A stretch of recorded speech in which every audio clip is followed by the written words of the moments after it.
नमस्ते बच्चों। Hello kids. आज हम पहला कविता जो कि मन के भोले भाले बादल है इसका अर्थ देखेंगे। मन का अर्थ होता है हार्ट, भोले भाले का अर्थ होता है इनोसेंट या फिर गुड, और बादल का अर्थ होता है क्लाउड। मन के भोले भाले बादल, the cloud which is very good at heart, जो बादल जो दिल के बहुत अच्छे हैं। ठीक है, तो हम शुरू करते हैं। झबर झबर बालों वाले, पहले हम अर्थ लिख लेंगे। बालों का अर्थ होता है हेयर, गुब्बारे का अर्थ होता है बलून, गालों का अर्थ होता है चीक्स, आसमान का अर्थ होता है स्काई, दौड़ने का अर्थ होता है रनिंग, काले का अर्थ होता है ब्लैक, और बादल जो कि आपको पहले से पता है इसका अर्थ होता है क्लाउड। झबर झबर बालों वाले, not properly combed hair. Now the poet is talking about the cloud. वो क्लाउड के बारे में बता रहा है, वह बादल के बारे में बता रहा है कि उसके बाल एकदम अच्छे नहीं है, ठीक से झाड़े हुए नहीं है, उसके बाल जो है वो बिखरे बिखरे हैं।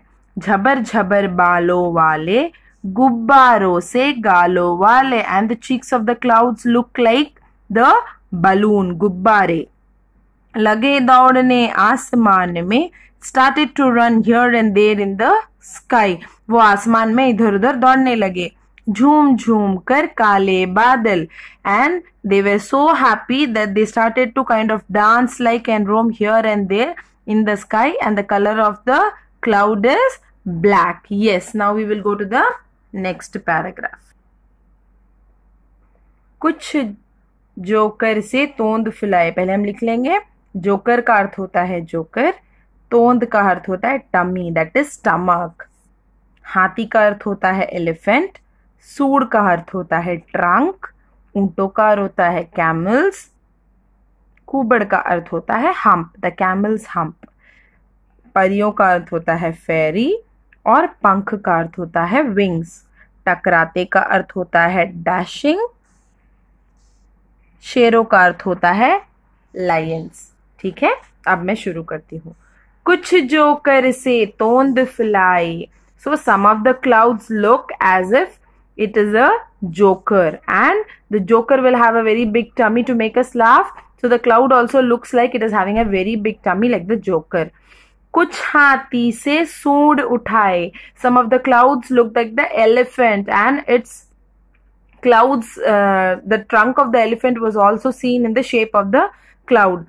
कुछ ऊंटों से कुबड़ वाले, some looked like the camel and it also had the camel back. कुछ परियों से पंख लगाए, and some looks like the fairy and it also had wings. Okay, आपस में टकराते रह some come here and there started to dash against each other.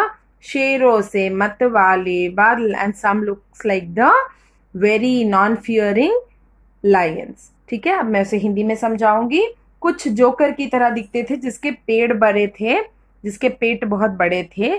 कुछ हाथियों की तरह दिखते थे और उनके सूंड लंबे लंबे थे।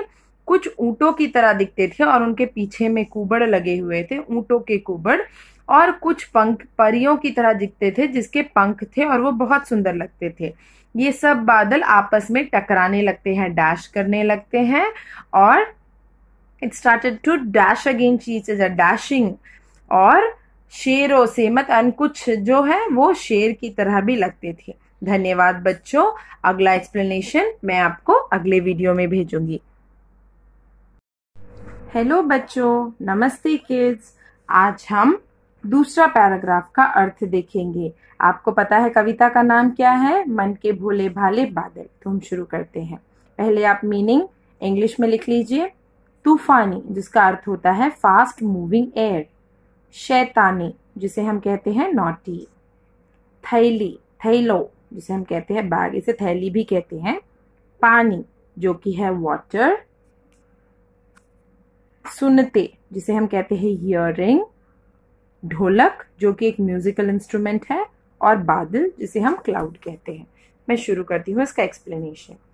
कुछ तो लगते हैं तूफानी, some of the clouds looked like very very fast moving air, they were very aggressive. थोड़े बादल बहुत तूफानी से लगते थे। कुछ रह रह कर करते शैतानी, and some of the clouds were very naughty and they were making naughtiness. Yes. So और कुछ कुछ जो बादल थे वो बहुत शैतान थे, बहुत नॉटी थे. कुछ अपने थैलों से छुपकर, and some as if they were hiding in their bag, झर झर झर बरसाते पानी, and they were pouring the water in form of rain. Okay, some of the clouds were there, those who were hiding in their bag, and they were pouring the water like in the form of rain. Okay. नहीं किसी की सुनते कुछ भी, ढोल ढोल ढोलक ढोल बजाते बादल. नहीं किसी की सुनते कुछ भी. These clouds used to hear about nobody. Okay, these clouds used to hear about nobody, and they used to ढोलक ढोल बजाते बादल, and they used to play their musical instrument. Okay, as if they were enjoying. Okay, as if they were not listening to anybody. They were not listening to anybody. I'll repeat. Hello बच्चों, नमस्ते kids. आज हम मन के भोले भाले बादल का आखिरी पैराग्राफ देखेंगे. तो जैसा हम पहले करते हैं, पहले आप अर्थ लिख लीजिए. छत जिसका अर्थ होता है टेरेस, ऊपर जिसका अर्थ होता है अप, जिद्दी जिसका अर्थ होता है स्टबर्न, नदी जिसका अर्थ होता है रिवर, मैं और एक लिखती हूँ बाढ़ जिसका अर्थ होता है फ्लड, हार्ट जिसका अर्थ होता है मन. ठीक है, शुरू करते हैं. रह रह कर छत पर आ जाते, फिर चुपके ऊपर उड़ जाते.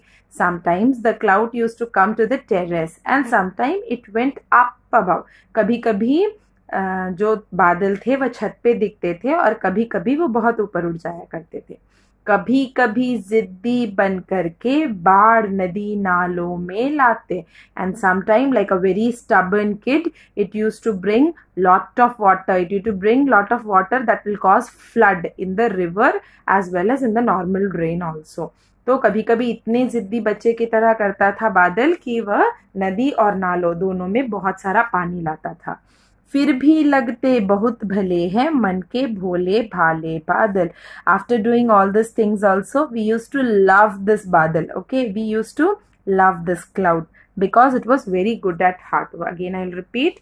रह रह के छत पर आ जाते, फिर चुपके ऊपर उड़ जाते. So sometimes it used to come to the terrace and sometimes it used to fly up away. कभी कभी जिद्दी बनके बाढ़ नदी नालों में लाते. Sometimes like a very stubborn kid, it used to bring water in the river as well as in the drain. फिर भी लगते बहुत भले हैं मन के भोले भाले. But then also we used to love this badal because it was very good at heart. Thank you students. Now I will send you a PDF in that the classwork will be given. Please write it. We will discuss the classwork in the Google Meet. Thank you.